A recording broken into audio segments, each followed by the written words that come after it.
우리가 이 땅의 삶을 살아가는 것을 성경은 특별히 오늘 히브리서 11장 말씀은 나그네의 삶이다 그렇게 얘기하고 있어요. 아까 읽은 13절 14절 말씀 우리 같이 한번 읽어보겠습니다. 13절 14절 말씀입니다. 이 사람들은 다 믿음을 따라 죽었으며 약속을 받지 못하였을 때 그것을 멀리서 보고 환영하며 또 땅에서는 외국인과 나그네임을 증언하였으니 그들이 이같이 말하는 것은 자기들이 본향 찾는 자임을 나타냄이라. 그런 거죠. 그래서 우리 모든 인생들은 이 땅에서 본향을 찾아가는 나그네의 삶이다 이렇게 성경은 이야기해요. 물론 우리나라 유명한 대중가수도 인생은 나그네 길이라는 그 노래를 통해서 많은 사람들에게 인기를 얻었고 지금도 중년 남성 이상들은 인생은 나그네 길 이 노래 참 많이 불렀던 것 같아요. 그래요. 우리의 인생이 참 나그네 길이다. 그런데 우리가 이 나그네 길이라는 것을 자꾸 잊어버릴 때가 있어요. 내가 이 땅의 삶을 나그네로 살아야 되는데 이 땅에서 영원히 살 것처럼 살기 때문에 가장 중요한 것을 잃어버린다 그런 거죠. 오늘 아브라함이 또 성경에 나와 있는 특별히 히브리서 11장에 나와 있는 그 믿음의 사람들이 어떤 삶을 살았을까? 그들이 바로 나그네의 삶을 살았다.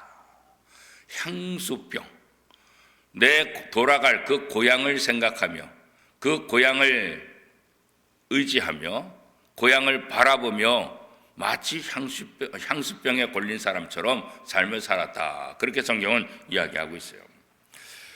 성경에서 아브라함을 왜 이렇게 강조할까? 아브라함의 이야기를 왜 이렇게 많이 할까?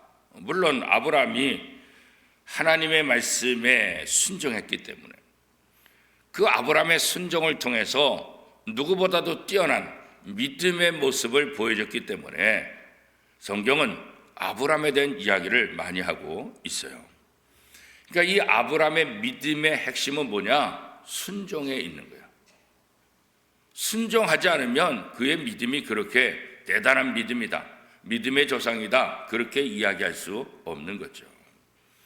순종은 어디로 가야 할지 모르지만 목적지를 알지도 못하지만 하나님이 가라고 하시니까 하나님께서 가라고 하시는 그곳으로 가겠습니다. 그곳, 모르는 곳이에요. 모르는 곳. 그래서 이 아브라함의 순종은 참 대단하다 그렇게 이야기를 하고 있는 거예요. 하나님이 이끄시는 땅을 향해서 지금까지 내가 터전을 가지고 내 나름대로의 삶을 구축해왔던 이 모든 것을 다 내려놓고 어딘지 모르지만 하나님이 가라고 하는 그 땅을 향해 가는 것, 그게 바로 아브라함의 모습이었잖아요. 그죠? 하나님께서 약속하신 그 땅에 가서도 그 땅에 정착하고 그 땅의 목적이 아니라 또다시 하나님께서 가르쳐 주신 그 본향을 향해서 나아가는 삶을 살았던 것, 그게 바로 이제 아브라함의 모습이다 그런 거죠. 이삭과 야곱을 통해서 성취될 하나님의 약속, 아브라함은 그것을 믿은 거예요. 하나님이 자기에게 주신 것뿐만 아니라 내게 주신 이 약속이 내 후손들, 그렇잖아요. 이삭과 야곱과 그 후손들을 통해서 이루어질 것, 그 약속을 믿었다. 그렇게 성경은 이야기하고 있는 거죠. 그래서 성도들은 요한계시록 21장에 기록되어 있는 새 예루살렘 거죠. 이 새 예루살렘에 들어갈 날을 사모하며 이 땅에서의 삶을 살아간다. 그래서 이 땅의 삶은 나그네 삶이다. 이렇게 얘기를 하고 있는 거예요. 하나님이 계시고 약속하신 그 터가 있는 성, 아브라함이 족장으로 살던 장막과 대조되는 영원한 성, 인생의 소망이 그 성에 있는 자는 이 땅에 사는 동안 장막에 목숨을 걸지 않고 그 본향, 돌아갈 본향을 생각하기 때문에 이 땅에서의 삶을 그렇게 자기의 모든 것을 쏟아붓지 않는다. 그렇게 이제 얘기하고 있는 거죠. 그렇기 때문에 성도들은 새 예루살렘에 들어갈 때까지 이 땅에서 나그네 삶을, 나그네적인 그런 인생을 살아야 된다는 거예요. 아브라함의 약속의 땅을 향해 믿음으로 나갔듯이 오늘 모든 성도들도 이 땅에 살고 있지만 이 땅에서의 삶은 내 나그네 인생이다. 내 진짜 돌아갈 본향 새 예루살렘 하나님의 나라 그 땅을 바라보며 삶을 살아가야 된다. 이런 생각을 우리가 다시 한번 해야 되는 거예요. 이 나그네 길이 좁고 험악할지라도 우리는 그 길을 걸어갈 수밖에 없는 거예요. 불평하지 말고 끝까지 인내하며 이 나그네 길을 걸어가야 돼요. 우리가 해외여행을 하거나 국내 여행을 하다 보면 내 마음에 들 때도 있지만 이 마음에 안 들 때도 참 많아요. 음식도 맞지도 않고 그냥 새벽부터 저녁까지 너무 피곤하게 다니고 그러다 보니까 지쳐가지고 해외여행 처음으로 오랜만에 갔다 왔는데 남는 건 피곤함밖에 없고 아유 내가 이거 뭐 하러 했나, 내가 이거 이 돈 들여가지고 왜 갔나, 뭐 그런 생각할 때가 있잖아요. 그죠? 그래도 내가 다시 돌아갈 그날을 생각하면서 끝까지 인내하며 뭐 불평해봤자 무슨 도움이 되겠어요. 그죠? 우리가 이 땅에 소망을 두고 살아가는 것. 많은 사람들이 왜 이 땅에 소망을 두고 살까? 이 땅에서 부와 이 땅에서 명예와 이 땅에서 뭔가 열심히 얻기 위해서, 그래서 더 좋은 집에서 더 좋은 차를 타며 더 좋은 행복을 추구하며 살아가고 있는 거 아니겠어요? 그렇죠? 그런데 성도들은 하나님께서 이 땅에 소망을 두지 말아라. 이 땅에 소망을 두지 말고 이 땅에 그렇게 큰 관심을 갖지 말고 하나님의 나라에 관심을 가져야 된다. 그래서 성경은 뭐라고 말했어요? 너의 보물을 땅에 쌓지 말고 하늘에 쌓아라. 그렇게 또 말씀하고 있는 것 아니겠어요? 왜 그래요? 이 땅은 나그네 길이기 때문에. 이 땅에 쌓아봤자 아무런 도움이 안 된다. 너의 길은 나그네 인생이기 때문에 하늘에 쌓아야 된다. 그렇게 말씀하고, 성도들의 관심은 장차 거할 우리들의 본향 새 예루살렘에 있어야 된다는 거죠. 소망을 이 땅에 두면 새 예루살렘을 바라보지 못하는 게 그죠. 이 땅에 목적을 두면 우리가 가야 될 그곳을 바라보지 못하는 거예요. 사람들은 욕심의 한도 끝도 없기 때문에 이 땅에서 소망은 또 더 큰 소망을, 더 큰 소망을, 그래서 결국은 하나님 나라 볼 수 없다는 거예요. 소망 안에 도사리고 있는 끝없는 욕심들, 이거 아무도 채울 수 없잖아요. 그렇죠? 아무리 부자가 되고 아무리 높아져도 그것으로 만족할 수 있는 사람은 없다고요. 그래서 또 욕심을 부리고 또 욕심을 부리고 그러다 보니까 문제가 생기는 거예요. 그렇죠? 아브라함에게 약속하신 큰 민족을 이루기 위해서 하나님은 아브라함뿐만 아니라 사라를 통해서 역사하시죠. 왜요? 아브라함에게 하늘과 땅에 저 하늘의 별과 같이 땅의 바닷가의 모래알 같이 후손을 주겠다는데 아브라함 혼자서 일을 할 수 없잖아요. 아브라함의 부인 사라의 믿음도 중요하잖아요. 그렇죠? 그런데 오늘 히브리서 본문에 보면 사라가 이미 나이가 많아서 아이를 낳을 수 없었다, 그렇게 말하고 있잖아요. 그런데 하나님은 그 사라를 통해서 하늘의 별과 같이 바닷가의 모래알 같이 이스라엘 백성들의 후손을 주겠다 약속하시잖아요. 자연적인 방법으로는 불가능한 그런 상황이라는 것 아브람도 알고 사라도 너무나 잘 알고 있잖아요. 그죠? 그러니까 여기에는 뭐예요? 하나님이 개입하셔야 돼요. 인간적으로 불가능하기 때문에 하나님의 도우심이 필요한 거죠. 물론 사라는 처음에 믿지 않았죠. 웃었죠. 그래서 하나님께서 내가 웃었느니라 그랬잖아요. 안 웃었는데요, 내가 웃었느니라. 왜 웃었어요? 말도 안 되는 일을 하나님께서 약속하시니까, 불가능한 일을 이루어진다고 말씀하시니까 사라가 처음에 믿지 않았잖아요. 그죠? 그러나 나중에는 그 약속을 믿고 그 믿음의 통로가 되는 사라의 모습을 또 우리가 보게 되잖아요. 불가능해 보이는 하나님의 약속이 성취되는 것, 아브람과 사라를 통해서 바로 그것을 하나님께서 보여주고 있는 거예요. 오늘 우리의 삶도 마찬가지예요.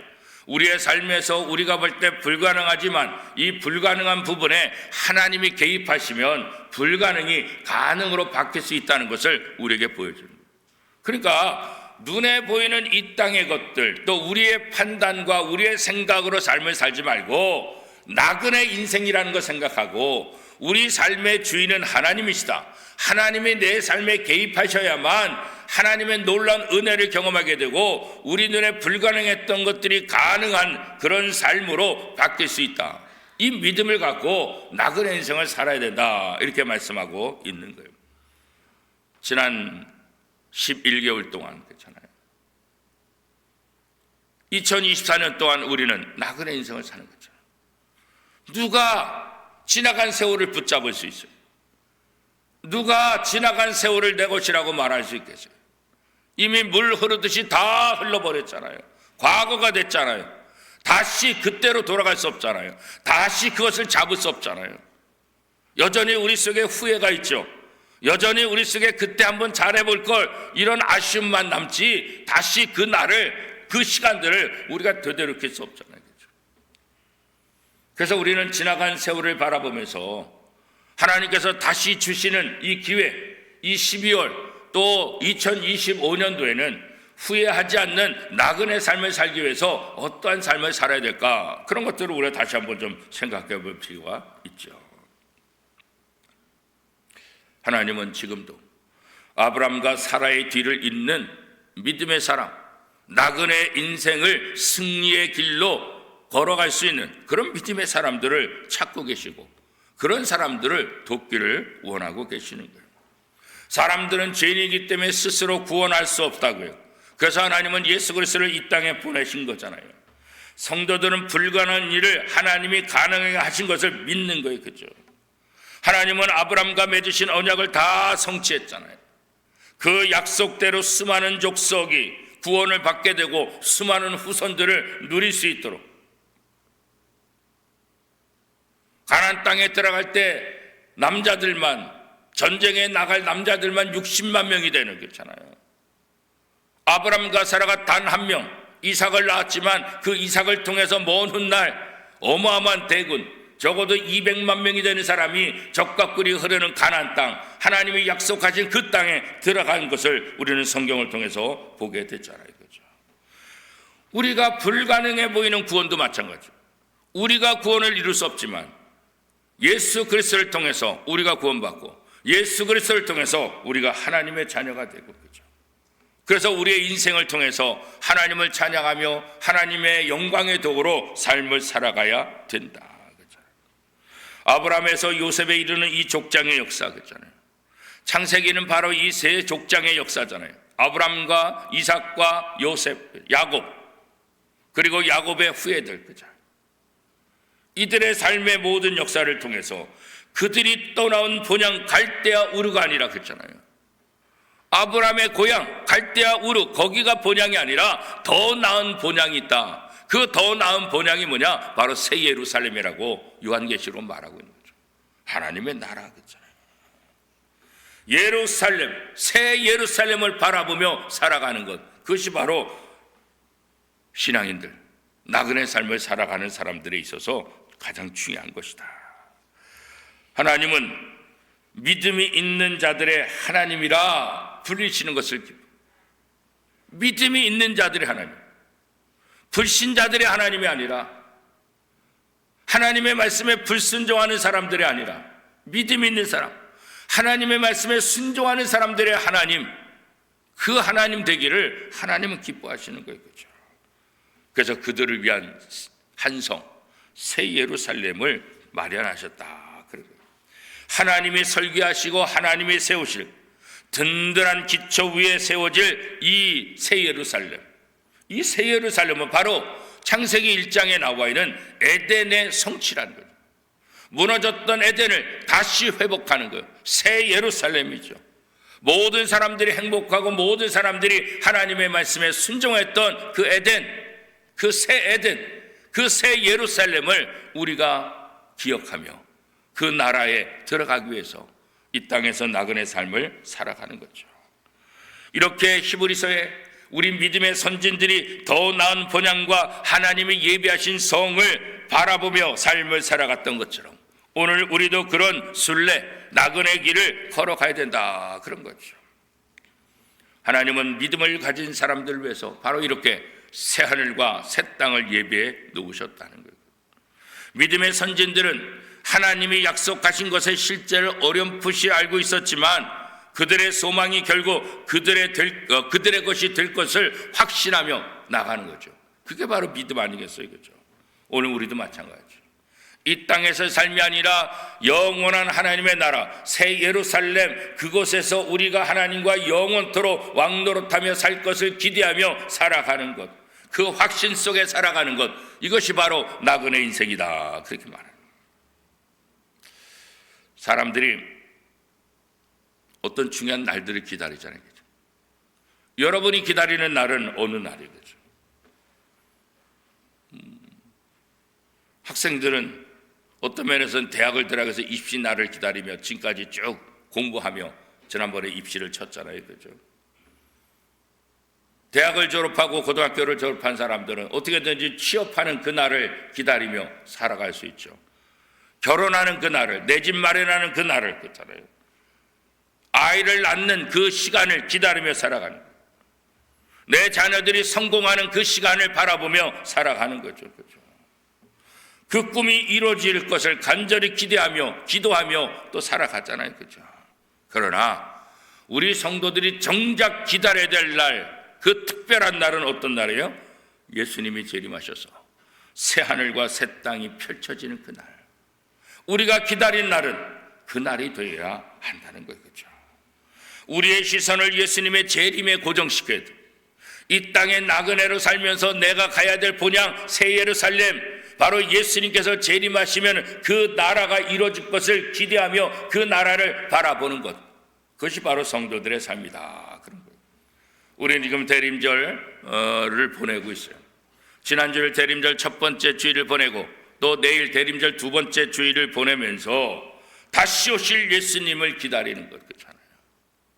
그 예수님이 이 땅의 모든 죄와 이 땅의 모든 문제를 해결하고 우리를 영원한 나라 새 하늘과 새 땅으로 인도하실 분이시기 때문에 그분이 임재하실 것을 기다리며 우리는 대림절을 보내고, 이 대림절을 통해서 우리가 어떻게 주님을 맞이할 것인지, 우리가 어떻게 이 나그네 인생을 살아가야 될지를 다시 한번 확인하는 그런 절기가 바로 대림절입니다. 성경에는 우리보다 먼저 분향을 향해 나그네 길에 앞서 걸어간 믿음의 선배들을 기록하고 있어요. 특히 히브리서는 이 믿음의 사람들에 대해서 아주 축약해서 우리에게 설명을 하고 있죠. 이전의 고향을 그리워하며 다시 그곳으로 돌아가지 않고 더 나은 본향을 사모하는 사람들이었다라고 오늘 핵심적으로 얘기하고 있어요. 모두 다 지독한 향수병에 걸린 나그네들, 오늘 우리도 이 믿음의 선진을 따라서 나그네 인생을 걸어가야 되는 사람들. 우리의 믿음이 불가능을 가능하게 하는 거 아니에요. 불가능을 가능하게 만드는 건 뭐예요? 우리의 믿음이 아니에요. 하나님이 개입하시면 불가능이 가능해진다고 믿는 거예요. 뭘 믿는 거예요? 하나님을 믿는 거예요. 하나님. 우리의 믿음이 불가능을 가능하게 하는 게 아니라 하나님이 하시면 불가능이 가능해진다고 믿는 거예요. 그래서 하나님이 개입이 우리를 바라는 거예요. 하나님이 개입하셔야 하나님의 그 힘을 의지하는 거예요. 그렇죠? 우리 착각하면 안 되는 거예요. 그렇죠? 하나님은 오늘 말씀을 통해서 나그네 길을 앞서 걸어간 믿음의 선배들의 이야기를 우리에게 왜 들려주고 있는 거예요? 봐라, 너희들도 나그네다. 아브라함이 또 성경에 나오는 수많은 사람들이 더 나은 본향을 향해서 나그네 길을 걸어간 것처럼 너희도 그런 삶을 살아야 된다. 그렇죠? 아브라함과 사라가 불가능하지만, 아들 낳는 것이 불가능해 보였지만 하나님이 개입하셔서 불가능이 가능으로 바뀐 것처럼 너의 인생길에 불가능한 일이 있다 할지라도 염려하지 말아라. 하나님이 함께하면 무엇이든지 가능하게 바꿔줄 수 있고, 그 전능하신 하나님을 바라보며 이 나그네 인생을 걸어가라. 사실 다른 곳에 산다는 것이 쉽지 않잖아요. 타지에 가서 사는 것이 쉽지 않잖아요. 외국에 가서 산다는 것, 외국에 여행한다는 것 쉽지 않잖아요. 그러나 하나 가이드가 있기 때문에 우리는 염려하지 않잖아요. 그죠? 내가 언어를 몰라도, 내가 지역을 몰라도 나를 인도하는 가이드가 있기 때문에 가이드만 따라가니까 염려하지 않고 낯선 나라에서 여행할 수 있는 것 아니겠어요? 우리 인생의 나그네 길, 두려움과 염려에서 사라지는 것은 뭘까? 우리 인생의 진짜 가이드가 되시는, 진짜 주인 되시는 그 하나님, 그 하나님을 바라보면 나그네 인생길 가운데서도 염려 없이, 걱정 없이 행복하고 즐거운 삶을 살 수가 있는 거예요. 내가 하려고 하니까 어려운 거지. 더 나은 본향을 바라보며 우리 나그네 인생길의 주인 되신 하나님을 의지하며 나갈 때 우리 나그네 인생도 행복할 뿐만 아니라 이 나그네 인생을 통해서 내가 진짜 가야 될 본향, 하나님의 나라에 대한 소망을 더 갖게 되는 거죠. 이 땅의 모든 삶은 하나님 나라의 그림자에 불과하니까, 하나님 나라의 그림자에 불과하니까 그림자를 보면 진짜는 얼마나 멋있을까. 그렇죠? 이 땅에서 행복한 일을 당하면 하나님 나라에서는 얼마나 더 기쁠까. 이 땅의 모든 그림자를 통해서 하나님의 나라를 사모하는 거예요. 그것이 바로 성도들의 모습이잖아요. 그렇죠? 우리에게 고향을 향한 나그네 길을 멈추지 말라고 오늘 믿음의 선배들이 우리에게 다시 한번 지지하고 격려하고 있는 거예요. 누군가 여러분에게 당신의 고향이 어디냐고 묻는다고 한다면 여러분은 뭐라고 말하겠습니까? 그렇죠? 내가 돌아가야 될 그리운 본향, 하나님이 예비하신 성, 바로 새 예루살렘, 예수님이 재림하실 때 펼쳐지는 새 예루살렘, 그것이 바로 내 본향입니다. 우리 성도들의 본향은 바로 새 예루살렘이라고요. 향수병에 걸린 나그네로서 그 길을 인도하시는 하나님을 의지하며 하나님을 믿고 나갈 때 나그네 길이라 할지라도 누구보다도 행복하고 누구보다도 멋진 삶을 살아갈 수 있을 거예요. 나그네 인생길 가운데 함께 동행하는 사람이 누구냐에 따라서 다르잖아요. 그죠? 여행은 즐겁고 재밌다 그렇게 얘기를 하는데 왜요? 누구와 동행하느냐에 따라서, 누구와 동행하느냐에 따라서 여행이 즐거울 수도 있고 행복할 수도 있지만 아주 괴로울 수도 있다. 누구와 동행하느냐? 우리 나그네 인생길 누구와 동행하느냐? 하나님과 동행할 때 우리의 인생 이 나그네 길은 정말 멋지고 아름다운 나그네 길이 될 것이다. 지난 1년 동안도 잘 살아오셨는데 올해를 마무리하면서 2025년에는 더 아름다운 본향을 바라보며 더 멋진 나그네 인생이 될 수 있기를 축복합니다. 2024년 12월 온 가족 새벽기도를 통해서 다시 한번 다짐하고 내가 나그네 인생임을 다시 한번 확인하고 내 나그네 인생을 가장 행복하고 멋지게 만드는 비결은 좋은 가이드를 만나는 거다. 그 가이드가 누구냐? 하나님이시다. 그래서 하나님만 바라보고 멋지게 나그네 길을 걸어가는 저와 여러분의 삶이 될 수 있기를 축복합니다.